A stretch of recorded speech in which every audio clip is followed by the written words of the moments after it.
रीवा जिले का प्राकृतिक रूप से तराई अंचल की 2 तहसीलें जवा एवं त्योथर धान उत्पादन में जिले की उत्पादकता मान मर्यादा रखने वाली तहसीलें हैं।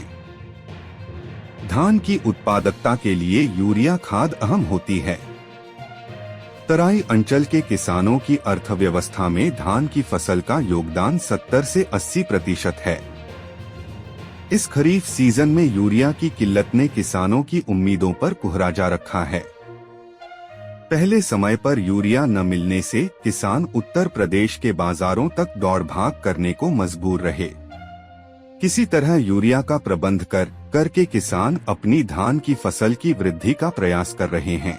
उम्मीदों की आस किसानों में तब जगी जब जवा के महुहाटोले में स्थित विपणन संघ के गोदाम में यूरिया की खेप अगस्त के अंतिम सप्ताह में उतरने लगी।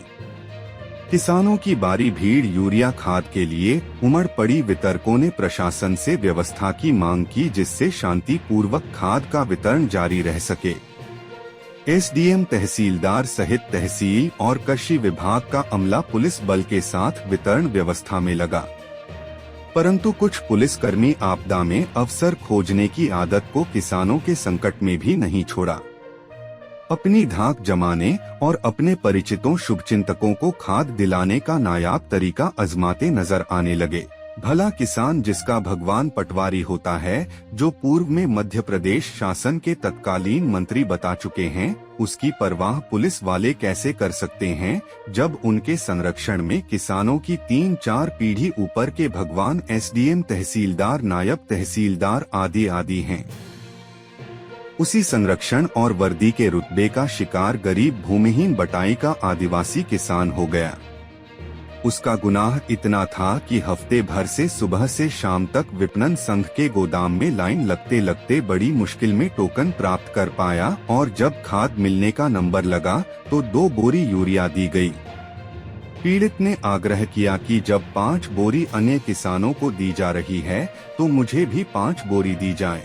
पीड़ित ने मिन्नतें की पर झिड़की के अलावा न्याय उस नहीं मिला। इस पर वह जोर जोर से अधरुमासा गुहार लगाते लगा कि ऐसा भेदभाव क्यों।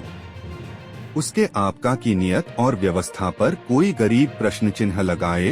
यह वर्दीधारी रंगरूट कैसे बर्दाश्त करते उस पर हाथ में जब लठ हो। बस एक प्रधान आरक्षक और एक आरक्षक आपे से बाहर हो गए और अधिकारियों की उपस्थिति की मान मर्यादा तक को ताक पर रखकर पीड़ित पर लात, घूसों और डंडों की बरसात कर दी। इतना ही नहीं, मारते घसीटते पुलिस की गाड़ी में लालकर थाने पहुंचा दिया। उपस्थित किसानों ने प्रतिरोध तो किया, परंतु कुछ देरी से पल्लेदारों ने भी विरोध करते हुए पीड़ित प्रभुदयाल कोल के छोड़ने तक पल्लेदारी बंद कर देने का ऐलान कर दिया, जिससे खाद वितरण ठप हो गया। तहसीलदार जवा को जब लगा कि पल्लेदारों का विरोध भारी पड़ रहा है, कल भी वितरण बंद रह सकता है, तब पीड़ित को बिना डॉक्टरी कराए थाने से सीधे उसके गांव इटौरी पहुंचवाने का प्रबंध करते हुए पल्लेदारों से उसकी बात कराकर थाने से छूटने की पुष्टि करता दी। इटौरी से सूत्रों के अनुसार प्रभुदयाल कोल की पीठ में रात की मार की चोट उठने बैठने में तकलीफ दे है और पैरों में पड़ी लाठियों की मार से चलने फिरने में असमर्थ बताया गया है।